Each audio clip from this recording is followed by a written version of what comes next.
Bertemu lagi dalam channel Cikgu Chef Tutorial. Kali ini kita akan membincangkan bab 4, struktur pasaran, penentuan harga, dan output. 4.3, pasaran persaingan sempurna. Perbincangan ini akan memberi fokus kepada keseimbangan firma pasaran persaingan sempurna dalam jangka masa pendek. Perbincangan terbahagi kepada 4 bahagian, yaitu yang pertama adalah untung lebih normal. Yang kedua adalah untung normal. Yang ketiga adalah untung kurang normal. Dan yang keempat adalah penutupan firma. Oke, sekarang kita akan bincangkan dahulu jenis untung yang pertama, yaitu untung lebih normal. Oke, untung lebih normal berlaku apabila jumlah hasil melebihi jumlah kos. Keadaan ini berlaku apabila harga adalah lebih besar daripada kos purata EC. Ini bermakna melalui keluk kita boleh nampak keluk harga berada di atas keluk kos purata EC. Untuk menerangkan bagi setiap jenis untung, maka kita akan fokus kepada konsep untung. Ini adalah untung lebih normal. Maka kalau kita lihat, untung dihitung dengan cara jumlah hasil tolak jumlah kos. Oleh itu, apa yang kita perlu tekankan di sini adalah mengenal pasti jumlah hasil dan mengenal pasti jumlah kos. Sekarang kita rujuk keluk. Keseimbangan tercapai apabila keluk hasil sud MR bersilang dengan keluk kos sud MC pada titik I. Pada ketika ini, harga adalah P0 dan kuantiti adalah Q. Oleh itu, jumlah hasil adalah harga darab kuantiti, yaitu P0 darab Q. Atau kalau kita lihat melalui keluk, dia adalah kawasan berlorek O P0 I Q. Cikgu ulang sekali lagi, dia adalah kawasan berlorek O P0 I Q. Manakala jumlah kos pula adalah kos purata EC darab dengan kuantiti. Pada ketika ini, kos purata adalah P1 dan kuantiti adalah Q. Maka, jumlah kos adalah P1 darab Q. Atau kalau kita merujuk kepada keluk, ini adalah kawasan berlorek O P1 EQ. Cikgu ulang sekali lagi, ini adalah kawasan berlorek O P1 EQ. Ini bermakna kalau kita lihat, jumlah hasil O P0 IQ adalah lebih besar daripada jumlah kos O P1 EQ. Dengan itu, kalau kita hitung keuntungan, maka untung adalah beza di antara jumlah hasil dan jumlah kos. Melalui keluk, kita boleh nampak untung adalah kawasan berlorek P0 I E P1. Cikgu ulang sekali lagi, untung adalah kawasan berlorek P0 I E P1. Ini adalah untung lebih normal. Sekarang kita akan lihat jenis untung yang kedua ataupun jenis keseimbangan jangka pendek yang kedua bagi pasaran persaingan sempurna, yaitu untung normal. Untung normal berlaku apabila jumlah hasil adalah bersamaan dengan jumlah kos. Keadaan ini berlaku apabila keluk harga adalah menyentuh titik minimum kos purata. Keseimbangan tercapai apabila keluk hasil sud MR bersilang dengan kos sud MC pada titik I. Ketika ini, harga adalah P dan kuantiti adalah Q. Oke, sekarang kita akan lihat jumlah hasil dan jumlah kos. Jumlah hasil adalah P darab Q ataupun kawasan berlorek O P I Q. Cikgu ulang sekali lagi, O P I Q. Manakala jumlah kos adalah kos purata darab kuantiti. Ketika ini kos purata adalah P dan kuantiti adalah Q, maka jumlah kos adalah P darab Q. Yang juga menunjukkan melalui keluk jumlah kos adalah O P I Q.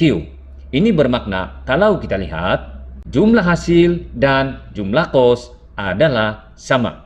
Dengan itu, firma hanya mendapat untung normal sahaja. Kalau kita lihat di sini, untung normal merupakan untung yang memadai bagi sesebuah firma untuk meneruskan operasi. Karena pada ketika ini, untung normal tidak menggalakkan kemasukan firma-firma baru dalam pasaran. Kalau kita lihat di sini, mengapakah firma yang mendapat untung normal masih meneruskan operasi? Ini karena walaupun firma hanya mendapat untung normal, tetapi sebenarnya dalam satu perkara firma masih mendapat keuntungan karena untung normal dihitung dengan mengambil kira kos lepas dan kos tidak ketara, yaitu kos implisit. Oke, sekarang kita akan lihat jenis untung yang ketiga, yaitu untung kurang normal. Untung kurang normal berlaku apabila jumlah hasil adalah kurang daripada jumlah kos ataupun jumlah hasil adalah lebih kecil daripada jumlah kos. Keadaan ini berlaku apabila harga adalah lebih rendah daripada kos purata AC. Oke, sekarang kita akan bincangkan melalui keluk. Keseimbangan tercapai apabila keluk hasil sud MR bersilang dengan keluk kos sud MC pada titik I. Pada ketika ini, harga adalah P0 dan kuantiti adalah Q. Oleh itu, apabila kita melihat atau membincangkan jenis untung, kita perlu menghitung jumlah hasil dan jumlah kos. Pada ketika ini, kalau kita lihat, jumlah hasil adalah harga darab kuantiti keluaran, yaitu P0 darab Q. Ataupun melalui keluk, kita boleh tunjukkan jumlah hasil adalah kawasan berlorek O P0 IQ. Cikgu ulang sekali lagi, kawasan berlorek O P0 IQ. Manakala jumlah kos adalah kos purata darab kuantiti. Kos purata adalah P1. Oleh itu, jumlah kos adalah P1 darab Q. Atau kalau melalui keluk, kita boleh lihat dengan jelas di sini. Jumlah kos adalah kawasan berlorek O P1 EQ. Cikgu ulang sekali lagi, jumlah kos adalah kawasan berlorek O P1 EQ. Ketika ini, kalau kita lihat, jumlah hasil adalah lebih kecil daripada jumlah kos. Ini bermakna firma mendapat untung kurang normal ataupun kerugian sebesar P0 P1 EI. Bagaimanapun, satu persoalan yang berlaku di sini, adakah firma yang mendapat untung kurang normal ataupun kerugian akan meneruskan operasi ataupun menutup operasi? Maka untuk menentukan sama ada firma meneruskan operasi ataupun menutup operasi, kita perlu melihat dua perkara. Yaitu yang pertama adalah perbandingan di antara jumlah hasil dan jumlah kos berubah. Yang kedua adalah perbandingan di antara harga dan kos berubah purata. Oke, jadi kalau kita lihat di sini, sekiranya jumlah hasil adalah lebih besar daripada jumlah kos berubah, maka firma akan meneruskan operasi. Manakala jika jumlah hasil kurang daripada jumlah kos berubah, maka firma akan menutup operasi. Begitu juga dengan yang kedua, kalau kita bandingkan di antara harga dengan kos berubah purata. Sekiranya harga adalah lebih besar daripada kos berubah purata, maka firma akan meneruskan operasi. Manakala sekiranya harga adalah kurang daripada kos berubah purata, maka firma akan menutup operasi. Jadi kalau kita lihat dalam case ini, tingkat harga adalah berada di antara keluk AC dan AVC. Ini bermakna harga adalah lebih besar daripada kos berubah purata. Oleh itu, firma akan meneruskan operasi. Oke, firma akan meneruskan operasi. Oke, jadi persoalannya mengapa firma meneruskan operasi? Ini karena sekiranya firma meneruskan operasi, jumlah hasil yang diperoleh adalah O P0 IQ, yaitu dapat menutup semua kos berubah dan sebahagian kos tetap. Dia boleh menutup sebahagian kos tetap, yaitu P0 I B P2. Maka apabila firma meneruskan operasi, dia hanya menanggung kerugian sebesar P1 E I P0.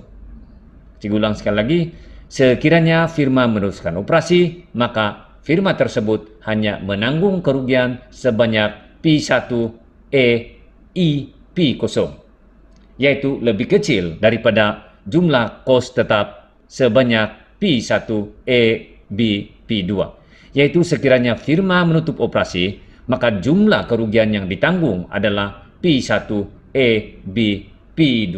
Oleh itu adalah lebih baik sekiranya firma meneruskan operasi. Oke, jadi kalau kita buat rumusan di sini, walaupun firma mengalami kerugian, tetapi firma akan meneruskan operasi karena firma dapat menutup semua kos berubah dan sebahagian kos tetap. Jadi kalau kita lihat dalam keluk ini, kawasan di bawah EVC itu adalah kos berubah, manakala perbezaan di antara AC dan EVC itu adalah kos tetap. Alasan-alasan lain mengapa firma meneruskan operasi walaupun mengalami kerugian adalah karena 1. Untuk mengekalkan pelanggan setia. Ini karena sekiranya firma menutup operasi, maka pelanggan-pelanggan akan beralih kepada firma lain. Yang kedua, untuk mengekalkan pekerja mahir. Ini karena sekiranya firma menutup operasi, maka pekerja-pekerja akan berpindah kepada firma lain, dan apabila firma membuka semula operasi, maka firma tersebut perlu mengambil pekerja baru yang kemungkinan besar tidak mempunyai kemahiran yang cekap. Alasan ketiga adalah untuk mengelakkan pembaziran sumber. Bahagian keempat yang kita bincangkan adalah penutupan firma. Penutupan firma berlaku apabila jumlah hasil firma adalah lebih kecil daripada jumlah kos berubah, ataupun harga adalah lebih rendah daripada kos berubah purata. Oke, sekarang kita akan lihat keluk. Melalui keluk ini, keseimbangan tercapai apabila keluk hasil sud MR bersilang dengan kos sud MC pada titik I. Ketika ini, harga adalah P0 dan kuantiti adalah Q. Maka jumlah hasil adalah harga darab kuantiti, yaitu P0 darab Q. Dan melalui keluk, jumlah hasil adalah kawasan berlorek O P0 I Q. Manakala jumlah kos adalah P2 darab Q. Melalui keluk, dia adalah kawasan berlorek O P2 E Q. Ini bermakna firma mengalami kerugian. Dan kalau kita lihat di sini, bagi jumlah kos berubah adalah kos berubah purata didarab dengan kuantiti, yaitu P1 darab Q.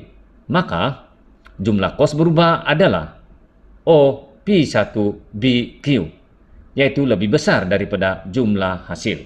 Ini bermakna firma terpaksa menutup operasi.